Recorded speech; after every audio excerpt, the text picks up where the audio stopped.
Hi mga bi! Na-miss nyo ba ang cooking series vlog ko? Mura pong ship. Samahan niyo ako dahil gagawa tayo ng ginisang ampalaya. Inagawa ko to para sa mga bitter na katulad nyo. Oh my God! Kalami pa sa ampalaya kaysa nimo. Oh no! Isa po ni sa akong pinaka-favorite. Favorite. Eme!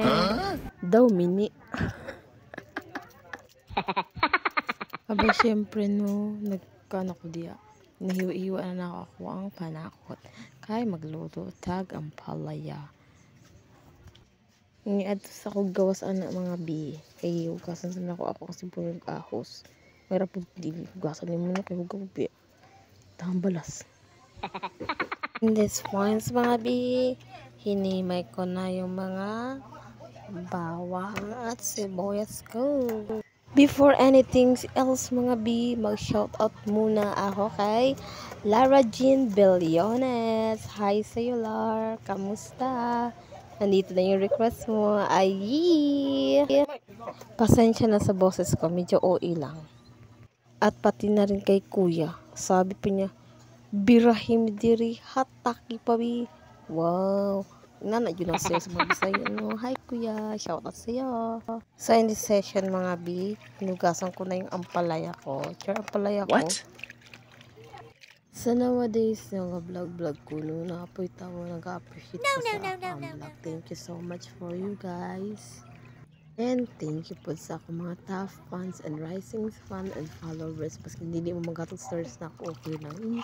Lo, mga saba, bi. Kaya po, ang rason po di ay, kaya wala ko star page sa akong comment section. Kasi may kabalo mo pa, magpataro sa comment section na wala star page kasi di sila kasend sa ako star daw. Isa ka follower na ako na nag-ingon na gusto daw siya mag-send sa ko star kaso wala daw ko star page. Nga no, di ko kabalo pa unsa. Please help me naman. So, shake it well body no ko lang itlog na shake it body. So, pagtarong nagpa-vlog di adayin mo kaya serious to beta. Okay, for this video, nilagyan ko na ng oil yung kalan natin at i-preheat na natin para magisa tayo ng ating lamas. So, dyan no, nilagay ko na yung bawang. Sinut ko na. Hindi na stir. Sut pala yun. Then, yung sibuyas dahon natin.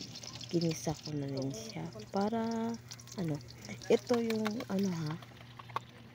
other What? style na depende sa tao sa pagluto ng palaya. Kasi meron naman naglalagay ng itlog doon na sa last kapag luto na yung ampalaya.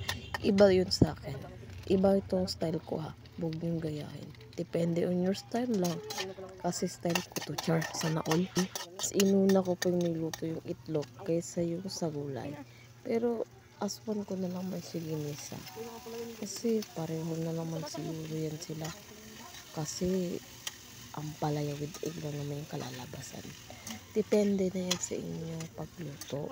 Depende na yan kung paano siya i-handle, paano siya cook by instruction. Meron kasing homemade, meron din social made sa pagluto, di ba? Char. Eme po tamura po po. Char. So yan mga natapos ko na siya igisa, then hayaan na natin siya mag bukal. Pataka naman kaday. Uy, paginanak ba kayo? Blas ba ni mo, char? Mugawas naman ang best result mga bi. So, dyan mga bi, malapit na siyang maluto kasi nag-e-evap na yung medyo may tubig siya, no?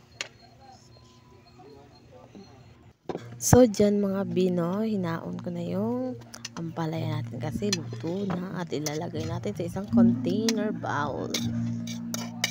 Medyo mainit-init pa. Siyempre doy, luto. So, let's taste na to no kay chef ta diri. So, tilawo na to itong luto na to kay chef ko diri.